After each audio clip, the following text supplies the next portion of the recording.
Hi everyone. अब हम लोग नोड जेएस में क्लाइंट रिक्वेस्ट को समझने वाले हैं, या फिर आप ये भी कह सकते हो कि हम लोग रिक्वेस्ट पैरामीटर को कैसे हैंडल करते हैं, ये चीज़ इस पार्ट के अंदर समझने वाले हैं। तो सबसे पहले मैं आपको ये बताऊंगा क्लाइंट रिक्वेस्ट या फिर रिक्वेस्ट पैराम, इसका मतलब क्या होता है, ये क्या चीज़ होती है। देन हम लोग कुछ कोड लिखेंगे इसको एक्सेस करने के लिए, कुछ पेजेस बना के देखेंगे क्लाइंट रिक्वेस्ट के साथ में, इंपॉर्टेंट इंटरव्यू क्वेश्चंस डिस्कस करने वाले हैं, और आपको नोट्स, कोड और प्लेलिस्ट का लिंक डिस्क्रिप्शन बॉक्स में मिल जाएगा। कभी कभी हमें लगता है कि बस ट्यूटोरियल्स देखना काफी नहीं होता, हमें एक प्रॉपर गाइडेंस, 1-to-1 मेंटरशिप, एक स्ट्रक्चर्ड ट्रेनिंग चाहिए होती है जो हमें रियल में जॉब तक पहुंचाने में हमारी हेल्प करे। सो इसके लिए शार्पनर टेक आपकी हेल्प करेगा। आपको डिस्क्रिप्शन बॉक्स में दिए हुए लिंक पे कुछ डिटेल्स प्रोवाइड करवानी है, जैसे नाम और नंबर। देन आपको हमारी साइड से एक कॉल आएगा, उस कॉल में आप लोग आपके जितने भी डाउट्स हैं, क्वेश्चंस हैं, वो पूछ सकते हो और अपने करियर को सही डायरेक्शन में लेके जा सकते हो। और ये कॉल बिल्कुल फ्री ऑफ कॉस्ट है, इसका कोई भी चार्ज नहीं है। और हाँ, इनका एक पे आफ्टर प्लेसमेंट प्लान भी है, जिसके अंदर पहले आपकी जॉब लगेगी, उसके बाद आपको इनको पे करना रहेगा। आप उसके रिगार्डिंग भी इनसे बात कर सकते हो, इनसे पूछ सकते हो। So check out the description box. अब पहले क्वेश्चन पे चलते हैं कि क्लाइंट रिक्वेस्ट, इस चीज़ का क्या मतलब होता है। देखो, ये चीज़ हमें पता है कि जब भी हम लोग वेब एप्लीकेशन की या फिर वेबसाइट की बात करते हैं ना, तो इसमें दो मशीन्स इंक्लूडेड रहती हैं। एक क्लाइंट, जो आप कह सकते हो कि एक यूज़र की मशीन होती है जहाँ से हम लोग कुछ भी या फिर किसी भी वेबसाइट को एक्सेस करने की कोशिश करते हैं। दूसरा सर्वर, जहाँ पे वेब ऐप का या फिर वेबसाइट का कोड रखा रहता है। तो एग्जांपल के लिए अगर मैं यहाँ पे google.com लिख रहा हूँ और ये जो मेरा ब्राउज़र है ना, ये क्लाइंट मशीन है, बिकॉज यहाँ से मैंने रिक्वेस्ट करी है, राइट। सो जो क्लाइंट से रिक्वेस्ट आती है वो सर्वर पे हम लोग कैसे डिटेक्ट कर सकते हैं, इस पार्ट के अंदर ये चीज़ को देखेंगे। अब साथ में ये भी देखेंगे कि मल्टीपल पेजेस वगैरह कैसे बना सकते, जैसे कि अभी के लिए आपको यहाँ पे क्या दिख रहा है, होम पेज। और अगर मैं यहाँ पे कर देता हूँ लॉगिन, तो आपको यहाँ पे लॉगिन पेज दिख रहा है, और मैं यहाँ पे ABC कर देता हूँ तो यहाँ पे आपको अदर पेज दिख रहा है। तो ऐसी चीज़ें भी जब हम लोग क्लाइंट रिक्वेस्ट को हैंडल करेंगे तभी हमें करनी आएंगी, ठीक है। सो अब हम लोग कोड पे चलते हैं और यहाँ पे आके एक फाइल बनाता हूँ जिसका नाम रखता हूँ request.js। नाउ अब इसके अंदर एक बेसिक सा सर्वर बना लेते हैं जो हम लोग बहुत बार बना चुके हैं। एक HTTP लेंगे, अगेन ये चीज़ मैं बहुत बार बना चुका हूँ, तो इसको बार बार बहुत डिटेल में एक्सप्लेन नहीं करूँगा। और यहाँ से हम लोग HTTP को इंपोर्ट करते हैं। देन यहाँ पे लिखूँगा एक http.create server। देन यहाँ पे हम लोग लिख लेंगे लिसन। इसको लिसन करेंगे कि इस पोर्ट पे में भी हम लोग इसको 5500 या फिर 5600 पोर्ट के ऊपर इसको एक्सेस करते हैं, ठीक है। और यहाँ पे हमें एक कॉल बैक फंक्शन पास करना पड़ेगा, जिसके अंदर हमारे पास दो चीज़ें होती हैं। एक होती है रिक्वेस्ट, जो सर्वर से हमारे पास डाटा आता है उसके बारे में डिटेल में यहाँ पे सारी चीज़ें रहती हैं इस पैरम में। और एक रहता है रिस्पॉन्स, ठीक है। अब रिस्पॉन्स के बारे में आपको पहले एक पार्ट में बता चुका हूँ, और इसके अंदर वो डाटा रहता है जो सर्वर क्लाइंट को सेंड करता है, ठीक है। तो इस पार्ट के अंदर हम लोग ये देखेंगे कि जो क्लाइंट ने सर्वर को सेंड करा है, यानी कि जो ब्राउज़र ने सर्वर को सेंड करा है रिक्वेस्ट में, वो डाटा कैसे एक्सेस कर सकते हैं, ठीक है। सो अब मैं यहाँ पे यहाँ पे लगा देता हूँ response.end, और अभी के लिए यहाँ पे लिख देता हूँ हेलो, ठीक है। बहुत ही सिंपल सा प्रोग्राम है, कोई दिक्कत नहीं है। अब इसको रन करके देख लेते हैं। तो अब मैं टर्मिनल को ओपन करता हूँ और यहाँ पे इसको क्लियर करके लिख दूंगा node-moon, और उसके आगे फाइल का नाम विच इज़ request.js। सो यहाँ पे आके इसको रन करने की कोशिश करते हैं। अब पोर्ट हम लोगों ने यहाँ पे क्या रखा है, 5600।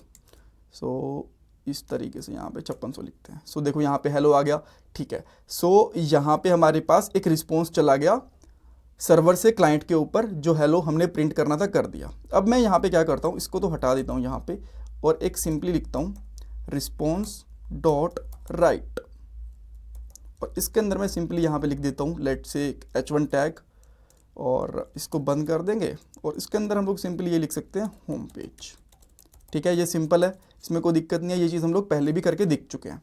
नाउ ये तो रिस्पॉन्स की बात रहेगी। रिक्वेस्ट में क्या मिलता है, अब रिक्वेस्ट के अंदर अगर मैं यहाँ पे करता हूँ console.log, तो रिक्वेस्ट ये हम लोग प्रिंट करवाते हैं। अब जो ये console.log है ना, ये इसके कंसोल में कभी नहीं चलता। ये इंटरव्यूज़ के अंदर पूछ लेते हैं कि जो भी आप लोग नोड के ऊपर कंसोल चलवाते हो वो यहाँ पे नहीं चलता, इस वाले कंसोल पे क्यों प्रिंट करता है। इसका रीज़न सिंपल सा ये रहता है, यहाँ पे जो स्क्रिप्ट है ना सर्वर के ऊपर रन हो रही है। तो ये जो कंसोल है, ये हमारा यहाँ वाला टर्मिनल, ये सर्वर के ऊपर है, तो यहीं पर हमें आउटपुट दिखेगी। ये क्लाइंट साइड वाला है। अगर हम लोगों ने जावास्क्रिप्ट में कुछ लिखा होता तो यहाँ पर हमें कंसोल मिलता, ठीक है। नाइस। अब हम लोग क्या करते हैं, इसको अगेन एक बार क्लियर कर देता हूँ मैं। और जैसे मैं यहाँ पे सो अब देखो, जैसे ही मैं यहाँ से एक रिक्वेस्ट भेजूंगा, यानी कि मैं फिर से एंटर करूंगा ना, तो आप यहाँ पे देखोगे कि बहुत सारा डेटा आ गया। अब ये डेटा कहाँ से आया? ये रिक्वेस्ट से आया। एक बार के लिए देखने को लगता है कि यहाँ से तो हम लोग बस एक रिक्वेस्ट भेज रहे हैं, बहुत कुछ डाटा होगा नहीं, बट नहीं, बहुत कुछ होता है यहाँ पे, बिकॉज ब्राउज़र की जितनी भी डिटेल्स होती हैं वो यहाँ पे आपको मिल जाती हैं। जो हमारा सर्वर है, लोकल होस्ट है या फिर किसी वेबसाइट से आ रहा है, कहाँ से ये एक्सेस करने की कोशिश करी जा रही है, बहुत सारी डिटेल्स होती हैं यहाँ पे, आप देखो, ठीक है। इवन सारी की सारी डिटेल्स तो आप यहाँ पे प्रॉपरली पढ़ भी नहीं पाओगे, इतनी सारी चीज़ें होती हैं। कूल। बट अब इसको रीड कैसे करें? देखो, बहुत सारी चीज़ें होती हैं, बट हमारे पास कुछ इंपॉर्टेंट चीज़ें होती हैं, उन्हीं को अगर हम लोग एक्सेस करना चाहें तो कर सकते हैं। जैसे कि अगर मैं request.url इसको यहाँ पे लिख देता हूँ, देन मैं इसको फिर से एक बारी बंद करके क्लीन करूँगा, बिकॉज बहुत सारी चीज़ें तो यहाँ पे दिख ही नहीं पाएंगी ना हमें। इसको मैं फिर से रन करता हूँ। अब मैंने यहाँ पे लिखा request.url, और जैसे मैंने इसको हिट करा तो आप यहाँ पे चेक करोगे ये स्लैश आया है बस यहाँ पे। अब देन कुछ और चीज़ें भी आई हैं, बट ये चीज़ें URL से रिलेटेड नहीं है, अगेन ये डिफ़ॉल्ट चीज़ें होती हैं, आएंगी ही आएंगी। तो आप बोलोगे ये बस ये स्लैश क्यों आया, ये वाली चीज़ें क्यों नहीं आई? बिकॉज ये ना इसका रूट डोमेन है, तो ये चीज़ नहीं दिखेगी। जो इसके बाद स्लैश करके आप करोगे ना, जैसे मैं यहाँ पे टेस्ट कर देता हूँ, तो आपको ये चीज़ मिल जाएगी यहाँ पे। देखो अब यहाँ पे क्या मिल गया आपको? टेस्ट। देन अगर यहाँ पे आप लॉगिन लिखते हो तो आपको यहाँ पे क्या मिल जाएगा? लॉगिन। तो आपको ये चीज़ें मिलती हैं यहाँ पे। कुछ और भी चीज़ें जो आपको हेडर्स के अंदर मिल जाएंगे। अगर आप यहाँ पे लिखोगे ना हेडर्स, तो आपको बहुत सारी चीज़ें इसके अंदर भी मिलेंगी। तो अगर मैं यहाँ पे आता हूँ तो अगेन आपको हेडर के अंदर देखो यहाँ पे क्या क्या मिल रहा है। देखो, क्रोम के बारे में इसने बताया कि कौन सा ब्राउज़र है हमारा, देन होस्ट, कनेक्शन अभी है कि नहीं है, तो बहुत सारी चीज़ें। नाउ आप होस्ट चेक करना चाहते हो तो सिंपली यहाँ पे लगा सकते हो .host। तो अब आपको बस ओनली होस्ट का नाम मिल जाएगा। यहाँ पे क्या आ गया हमारे पास? लोकल होस्ट चल रहा है, ठीक है, राइट। सो लेट्स से आप ये चेक करना चाहते हो कि कौन सा मेथड है। अगर मैं यहाँ से दिखाने की कोशिश करूँ आपको मेथड, तो आपको यहाँ पे गेट मेथड दिखेगा, राइट। तो रिफ्रेश वगैरह करोगे, दोबारा रिक्वेस्ट जाएगी, इसके अंदर भी आपको गेट मेथड दिखेगा। तो आप ये मेथड यहाँ पे भी गेट करना चाहते हो तो सिंपली क्या कर सकते हो? रिक्वेस्ट के अंदर मेथड, तो आपको यहाँ पे क्या मिल जाएगा? मेथड मिल जाएगा। अब रिफ्रेश करोगे तो आपको यहाँ पता चल जाएगा कि ये गेट रिक्वेस्ट आ रही है, इस तरीके से। कूल।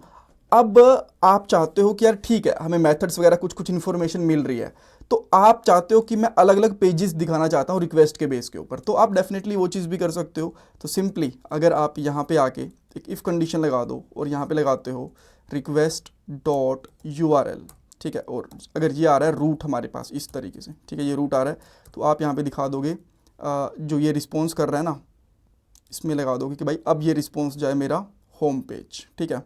और अगर ये एल्स इफ यहाँ पे अगर आए कि यहाँ पे है हमारे पास लॉगिन, ठीक है,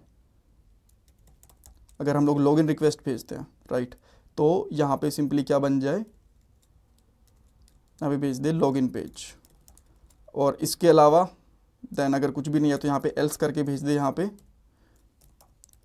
response.write अदर पेज, इस तरीके से भेज दें, ठीक है। अब इसको चाहो तो एक बार के लिए फॉर्मेट भी कर सकते हो। मैं इसको फॉर्मेट कर लेता हूँ एंड थोड़ा सा ताकि आपको प्रॉपर दिखे, इसको थोड़ा छोटा कर देता हूँ इधर से, ठीक है। तो अभी हम लोगों ने क्या लगाया? URL चेक करा कि अगर ये ओनली रूट URL है तो होम पेज दिखे, लॉगिन वाला है तो लॉगिन दिखे, अदरवाइज अदर पेज दिखे। तो अब मैं यहाँ पे आके इसको रिफ्रेश करता हूँ। मे भी इसको एक बार रिस्टार्ट करने की जरूरत पड़ेगी क्या? अच्छा, यहाँ पे $= लगेगा, ये हम लोगों ने तो एक मिस्टेक कर दी, ठीक है। देन इसको एक बार मैं रिफ़्रेश करता हूँ, यहाँ पे लॉगिन पेज आ गया, यहाँ पे आता हूँ होम पेज आ गया, और यहाँ पे अगर मैं कुछ और लिख दूँ, मैंने कुछ भी ऐसे रैंडम चीज़ लिख दी, तो यहाँ पे क्या आ जाएगा? अदर पेज आ जाएगा, ठीक है, यहाँ पे। अब बिकॉज यहाँ पे H1 टैग नहीं लगाया ना, तो इसलिए ऐसा दिख रहा है। अगर मैं प्रॉपर H1 टैग लगाता हूँ अदर पेज, तो ये प्रॉपर इस तरीके से दिखेगा, ठीक है। इसको रिफ़्रेश करते हैं, देखो यहाँ पे दिख गया। देन अगेन लॉगिन और ये होम पेज। तो इस तरीके से हम लोग यहाँ पे रिक्वेस्ट पैरामीटर को एक्सेस कर सकते हैं। नाउ रिक्वेस्ट पैरामीटर के अंदर और भी बहुत सारी चीज़ें होंगी। जब हम लोग पोस्ट रिक्वेस्ट भेजेंगे ना, तो उसके अंदर फॉर्म वगैरह होगा, प्रॉपर पूरा इनपुट फील्ड होती है ना, जिसको हम लोग लॉगिन साइनअप वगैरह करते हैं, वो भी आएगा। उसको हैंडल करना भी हम लोग सीखेंगे, बट उसके लिए प्रॉपर हमें पहले पेज वगैरह फॉर्म वगैरह बनाने पड़ेंगे, देन उसकी बात आएगी। तो यहाँ पे हम लोगों ने बेसिक चीज़ें सीख ली हैं कि किस तरीके से रिक्वेस्ट पैरामीटर काम करता है। Alright, thank you so much. इसमें कुछ डाउट कन्फ्यूज़न है, मुझे कमेंट सेक्शन में पूछ सकते हो। इंटरव्यूज़ के हिसाब से आपसे ये पूछ सकते हैं कि आप लोग रिक्वेस्ट के URL को, मेथड को, होस्ट को कैसे चेक करोगे, या फिर कंडीशनली पेजेस कैसे बनाओगे। इस तरीके से कुछ बेसिक लेवल पे ये चीज़ें पूछी जा सकती हैं basically. Thank you so much for watching this part guys.